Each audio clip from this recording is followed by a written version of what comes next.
Saudi അറേബ്യയും പാകിസ്ഥാനും തമ്മിലുള്ള ഉഭയകക്ഷി പ്രതിരോധ കരാറിന്റെ ഭാഗമായി പാകിസ്ഥാൻ സൈനിക വിഭാഗം സൗദിയിലെ വ്യോമതാവളത്തിലിറങ്ങി.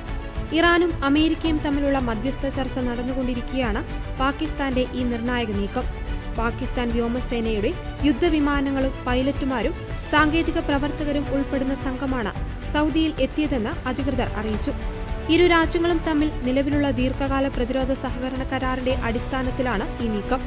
സൗദി അറേബ്യയുടെ സുരക്ഷയും പ്രാദേശിക സ്ഥിരതയും ഉറപ്പാക്കുന്നതിൽ പാകിസ്ഥാൻ നൽകുന്ന പിന്തുണയുടെ ഭാഗമാണിത്. പാകിസ്ഥാനിൽ നിന്നുള്ള സൈനിക സംഘം സൗദിയിലെ കിങ് ഫഹദ് വ്യോമതാവളത്തിലാണെത്തിയത്. ഇവരെ സൗദി അറേബ്യൻ സൈനിക ഉദ്യോഗസ്ഥർ ഔദ്യോഗികമായി സ്വീകരിച്ചു.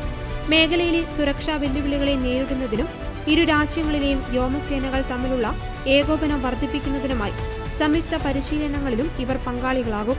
മിഡിൽ ഈസ്റ്റിൽ സംഘർഷ സാധ്യതകൾ നിലനിൽക്കുന്ന സാഹചര്യത്തിൽ പാകിസ്ഥാന്റെ സൈനിക സാന്നിധ്യം സൗദി അറേബ്യയുടെ പ്രതിരോധ കവചത്തിന് കൂടുതൽ കരുത്തു പകരുമെന്നാണ് വിലയിരുത്തൽ. സൗദി അറേബ്യയുടെ അതിർത്തി സുരക്ഷ ഉറപ്പാക്കുന്നതിനും സൈനിക ശേഷി വർദ്ധിപ്പിക്കുന്നതിനും പാകിസ്ഥാൻ എന്നും മുൻപന്തിയിലുണ്ടാകുമെന്ന് പാക് സൈനിക വക്താക്കൾ വ്യക്തമാക്കി. ദശാബ്ദങ്ങളായി തുടരുന്ന ഇരു രാജ്യങ്ങളും തമ്മിലുള്ള സൈനിക ബന്ധത്തിന്റെ പുതിയൊരു അധ്യായമായാണ് ഈ നീക്കത്തെ അന്താരാഷ്ട്ര നിരീക്ഷകർ വിലയിരുത്തുന്നത്.